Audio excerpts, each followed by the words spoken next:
Hello everyone, welcome to History and Culture. Deep within the Forbidden City's golden roofs and crimson walls, a group of figures long forgotten by history quietly resided. They were neither empresses nor concubines, but hundreds of palace maids. These women sustained the daily operations of the royal court in silence, day after day, yet few ever knew their joys or sorrows. Their youth and their fates were all confined within this cage of imperial power. In the Qing Dynasty, the Forbidden City wasn't just the emperor's domain, it was also a world ruled by palace maids. Most of these young girls came from bondservant families under the Eight Banners system. The moment they stepped into the palace, their destinies were fundamentally altered. Though never the protagonists of history, they bore witness to the rise and fall of empires, the intrigues of the inner court, and the clash between human nature and rigid systems. Today, let us listen to those buried voices and see how these women struggled, endured, and longed for a trace of warmth in a system that often denied them their humanity.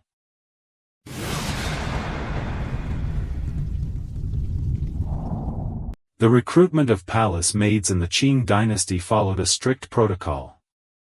According to the Qing Bianlei, the imperial household department held annual selections among 8 banner families. Most of the candidates were around 13 or 14, barely past childhood, and were taken from their homes to enter the tightly guarded Forbidden City. Unlike the elaborate selection process for imperial consorts, the palace maid recruitment was utilitarian in nature. Officials carefully examined the girls' appearance, body shape, gait, and even their speech and manners. They also checked for skin diseases, excessive body hair, or unusual body odor to ensure suitability for the strict environment of the court. Once selected, the girls began their palace life with formal training. Each new maid was assigned to a senior maid, referred to as a big maid or gugu, who had years of experience and was well versed in court etiquette. These mentors taught the newcomers sewing, obedience, posture, and how to interact with their masters. According to Memoirs by eunuch Xian Xiuming in the late Qing, new maids were often extremely nervous, fearing punishment for any mistake. The strictness of the senior maids was not always out of cruelty, they bore the responsibility of instruction and were themselves at risk of punishment if the newcomers underperformed. One real-life account illustrates this vividly. In the 9th year of the Jia Emperor's reign, a young palace maid named Ping'an entered the Shokong Palace at the age of 14. Selected during the previous winter, she was placed under the tutelage of Chuanxi, a veteran maid who had entered the palace at 14 and was now 25. Unfortunately, Ping'an was clumsy with her hands and constantly botched her sewing tasks. Chuanxi, known for her impatience, repeatedly scolded and physically punished her, twisting her arm, hitting her with a feather duster, and even slapping her. Unable to bear the pressure, Ping'an committed suicide by jumping into a well just 3 months after entering the palace. Though an investigation confirmed it was suicide and not direct abuse, Chuanxi was still flogged 40 times and expelled from the palace. Ping'an's tragedy was not isolated. New maids had to quickly adapt to an intense, high-pressure environment. Beyond mastering complicated rituals, they had to endure the harsh discipline of their seniors. If they were not agile or clever enough, their lives became exceedingly difficult. The senior maids faced pressure too. Like Chuanxi, who was nearing her mandated release age of 25, they were eager to train replacements, but one misstep could ruin both lives. Similar incidents frequently appear in the Qing archives, revealing the challenges of a palace maid's early days.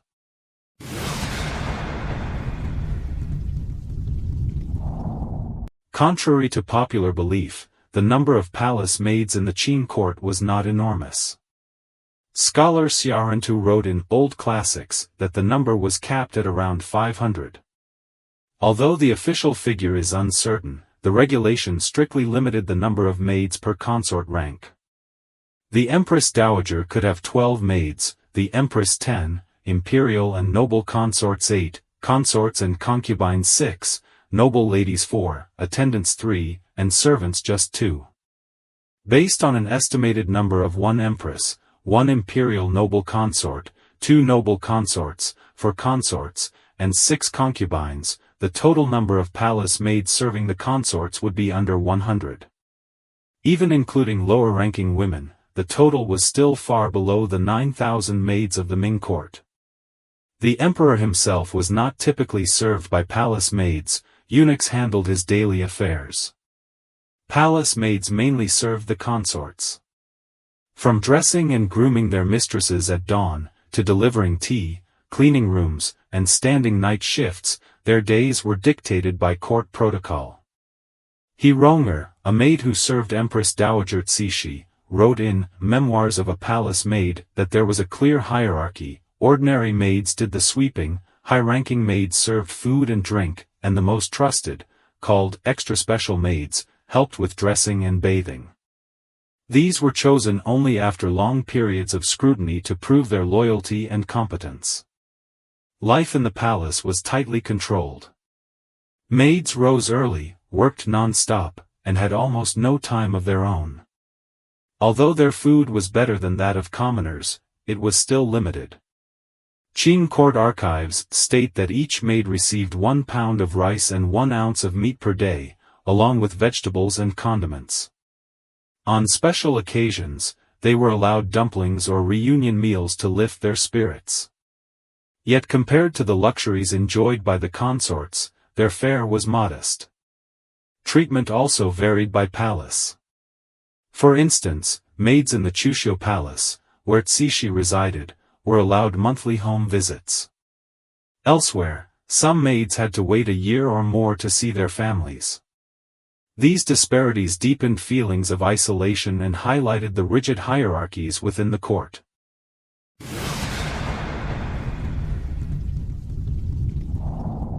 Life as a palace maid was not just about serving, it also meant navigating complex social dynamics.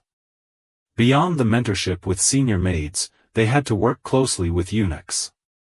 These two groups formed the servant backbone of the inner court, jointly managing day-to-day affairs. Chief eunuchs had authority over the maids and could punish them on behalf of the masters. As such, maids had to tread carefully in these relationships as well. Sometimes, special relationships developed between maids and eunuchs, such as adoption or pairing. In adoption, a young maid would call an older eunuch uncle or godfather to gain protection. Though banned by Emperor Kangxi, such practices continued into the reign of Xianfeng, as repeated prohibitions show how widespread they were. As for pairing, it referred to a relationship akin to marriage between a eunuch and a maid. One striking case occurred in Qianlong's 16th year. A maid named Wunyo became close with a eunuch named Zhao Guobao, initially washing his clothes, but later attempting suicide after he betrayed her to their mistress. Though not officially labeled a pairing, their entanglement reflected the emotional complexity of court life. Maid-mistress relationships were equally delicate. Many concubines were demanding, punishing mistakes harshly. During Daoguang's reign, Lady Wei of the Yanxi Palace, known as Lin Changzai, repeatedly struck a maid named Dainiu for being clumsy, accidentally hurting a kitten or breaking a porcelain basin. Dainiu was slapped and caned, and eventually dismissed. Palace records reveal that Lin Changzai expelled several maids in a short time, all bearing injuries. Her cruelty even led to her demotion, proving that the emperor did not condone excessive punishment. A more extreme incident occurred under Emperor Qianlong. His beloved daughter's mother, Consort Dun, beat a maid to death, causing national uproar. The emperor demanded severe punishment, stating, "A life is no trivial matter." Yet out of deference for his daughter, he only demoted her and compensated the victim's family with 100 taels of silver. A year later, she was restored to her rank. This case showed that while the court valued human life, its justice system bent for those in favor. Even the origins of a maid influenced her standing. Emperor Yongle decreed that palace maids for empresses and high-ranking consorts should come from officials' families, while lower consorts used daughters of bondservants or bannermen. This ensured social hierarchy was maintained.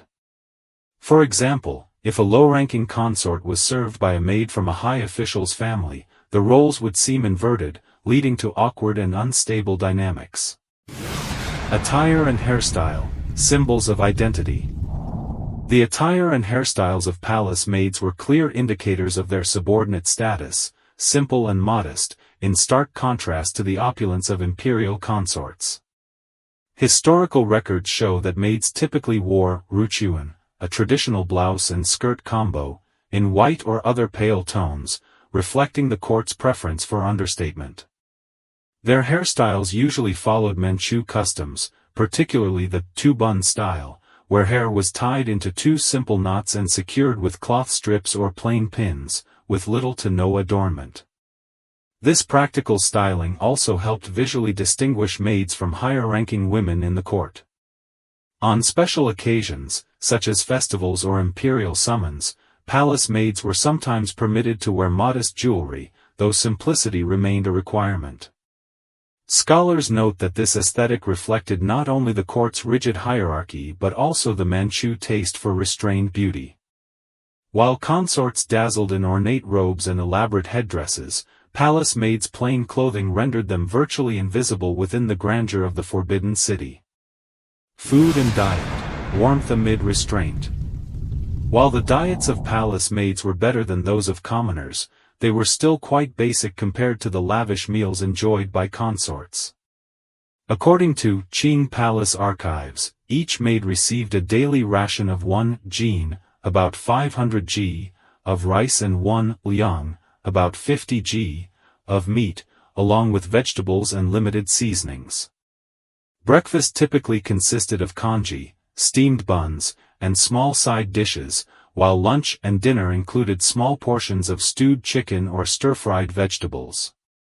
During holidays, maids were occasionally treated to dumplings, mooncakes, or reunion meals, small indulgences that brought rare comfort to an otherwise monotonous life. Even these rations reflected rank-based disparity.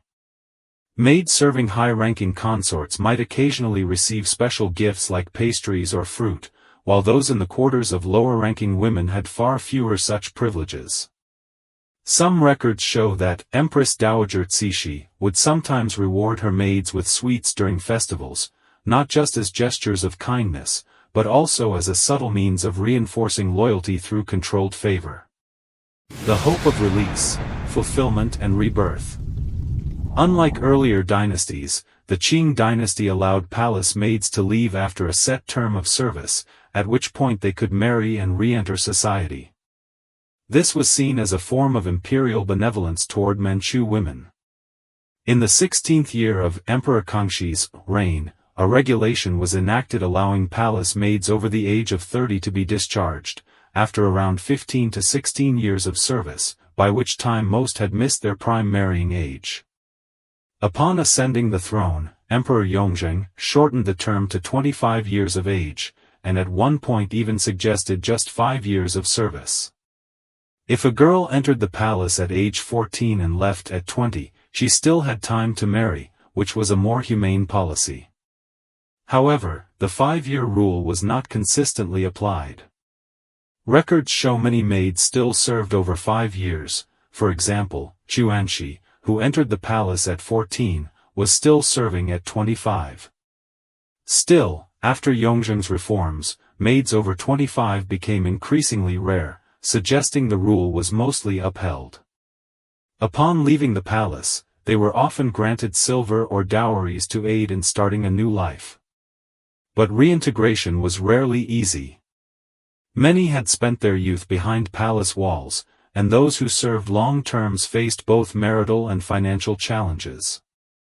Furthermore, maids were prohibited from contacting their former mistresses, after leaving the palace, to prevent imperial consorts from building influence outside court. Some concubines even petitioned to extend their maid service or have them return, but the emperor repeatedly emphasized that once a maid left the palace, she could not come back. For the maids, this rule was a relief; for the consorts, it was a blow. Many had spent years cultivating loyal attendants, only to be left with new, unfamiliar faces. The system may have shown compassion to the maids, but it also deepened the isolation of the women they served.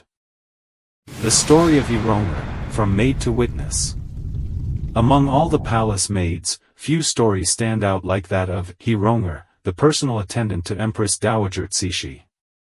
Born into a bannerman family under the imperial household department, she entered the palace at 14. Thanks to her quick wit and skilled hands, she rose to the status of a special grade maid, entrusted with Cixi's personal needs, dressing, bathing, and even emotional confidences. In her memoir, Recollections of a Palace Maid, Yongle offered rare insights into court hierarchy and interpersonal dynamics. She described how even serving in the Chushio Palace, Cixi's residence, was a privilege, and becoming a trusted personal maid required years of observation and rigorous vetting. Her journey, however, was not without hardship. In her early days, she too was scolded for mistakes. But she quickly learned to read people and navigate the court's intricate power webs. Her intelligence not only helped her fulfill her duties but also ensured her own survival in a place where a single misstep could mean punishment or exile. After leaving the court, Yongle recorded her experiences, leaving a valuable account for posterity. Her story shows that palace maids weren't always passive victims; some found ways to carve out their own space and even leave a mark on history. Cultural reflection: Palace maids in Qing society. The palace maid system was not just a reflection of court life, it was also a microcosm of Qing society's hierarchies and Manchu cultural values. As a Manchu-ruled dynasty, the Qing court emphasized order, hierarchy, and ethnic tradition. The selection and training of palace maids reflected this discipline. The experiences of these women mirrored the broader position of females in Qing society. Though they had term limits for service, they were never free from social and familial constraints. After leaving the palace, many relied on family support or government stipends, and those who missed the chance to marry often faced hardship, highlighting the limits imposed on women in a patriarchal system. Compared to the Ming dynasty, the Qing court's maid system was more regulated. The Ming employed thousands of maids in chaotic, poorly managed conditions, some even starving to death within the palace. In contrast, the Qing emphasized austerity, using term limits and population control to reduce financial burdens and improve overall conditions. Though far from perfect, this system did mitigate some of the suffering that plagued earlier dynasties. Epilogue: The joys and sorrows of palace maids. Within the Qing dynasty's forbidden city, palace maids were quiet figures on the margins of history. They were not empresses or dynastic game-changers, but they wove their own silent narratives inside the palace walls. Rules, punishments, servitude, waiting, these were the rhythms of their daily lives. The sorrow of Ping'an, the hardship of daimyo, the cruelty of consort dun, and the resilience of Yongle together formed a vivid portrait of life in the inner court. The Qing emperor's reforms to shorten maid service terms reflected some degree of compassion for Manchu women, but they also left the palace more desolate. Consorts stood alone in their splendor, while maids remained humble attendants. Yet both were imprisoned by the same gilded cage. From empresses to the lowest-ranked maids, women in the Qing court struggled under the weight of fate. Some were remembered, others vanished without a trace. Together, they formed the hidden backdrop of an era, reminding us that regardless of rank or station, all are ultimately small before the might of the system. And perhaps it is time for the world to hear their long-silenced stories. This is History and Culture Channel. Like and subscribe are the biggest help and support for us. Thank you everyone. See you next time.